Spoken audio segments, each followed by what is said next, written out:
Habang nararamdaman na natin ang mapaminsalang epekto ng climate change na gawa ng tao, patuloy na nagkukulang ang mga gobyerno sa paggawa at pagpapatupad ng mga pangako sa emissions na makakatulong sanang pigilan ang patuloy na pag-init.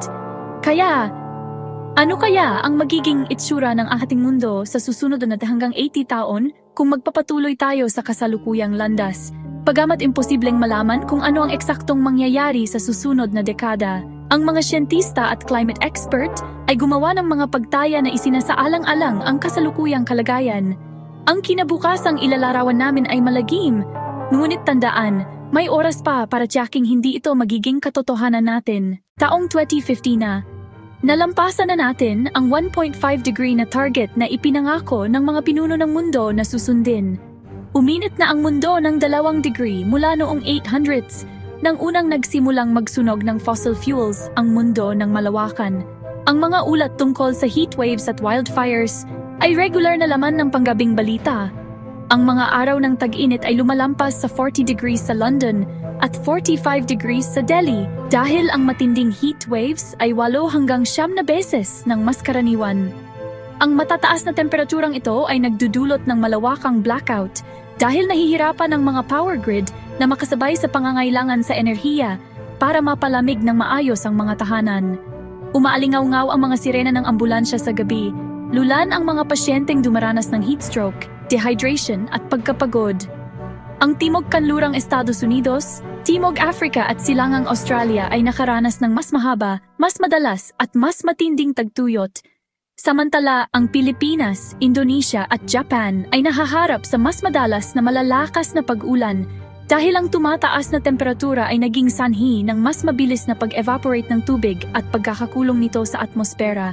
Habang nagiging mas pabago-bago ang panahon, hindi na makasabay ang ilang komunidad sa muling pagtatayo ng mga palaging nasisira. Marami ang lumilipat sa mga lungsod kung saan nahaharap sila sa kakulangan sa pabahay at kawalan ng trabaho. Ramdam ang kakulangan sa resources sa mga newborn intensive care ward dahil ang tumataas na temperatura at polusyon sa hangin ay nagdudulot ng mas mataas na bilang ng mga premature at kulang sa timbang na sanggol. Mas maraming bata ang nagkakaroon ng hika at sakit sa respiratoryo at lumolobo ang bilang sa mga komunidad na regular na nalalantad sa usok mula sa sunog sa kagubatan. Ang global emissions na nadadagdag sa atmosfera bawat taon ay nagsisimula ng maging stable dahil sa aksyon ng gobyerno, ngunit huli na ng ilang dekada. Bigo tayong maabot ang net zero sa taktang oras bilang resulta. Pagsapit ng 2100, uminit pa ang mundo ng 0.5 hanggang 1.5 degrees. Mahigit kalahati ng ating mga natitirang glacier ay natunaw na. Habang umiinit ang dagat, lumalaki ang volume nito dahil sa thermal expansion. Dahil dito, tumaas ang sea level ng higit sa 1 metro. Ang buong mga bansa tulad ng Marshall Islands at Tuvalu ay hindi na matitirhan dahil malalaking bahagi ng kanilang mga isla ay lubog na. Ang ilang isla, tulad ng Maldives, ay gumastos ng bilyon-bilyon sa pagtatayo ng magkakakonektang balsa na naglalaman ng mga apartment, paaralan at restaurant na lumulutang sa ibabaw ng mga nalunod nitong lungsod. Ang mga resettled climate migrants sa Jakarta, Mumbai at Lagos ay napilitang iwanan muli ang kanilang mga tahanan dahil sa pagtaas ng tubig at matitinding bagyo na bumabaha sa mga gusali at sumisira sa infrastruktura. Sa kabuuan, 250 milyong tao ang nawalan ng tirahan. Sinusubukan ng ilang mayayamang lungsod tulad ng New York at Shanghai na umangkop sa pamamagitan ng pagpapataas ng mga gusali at daanan. 10 metrong taas na mga siyawal ang nakahanay sa baybayin ng lungsod. Natututunan ng mga bata ang tungkol sa mga extinct na lamang dagat na dating naninirahan sa mga bahura ng karagatan na lahat ay naglaho na.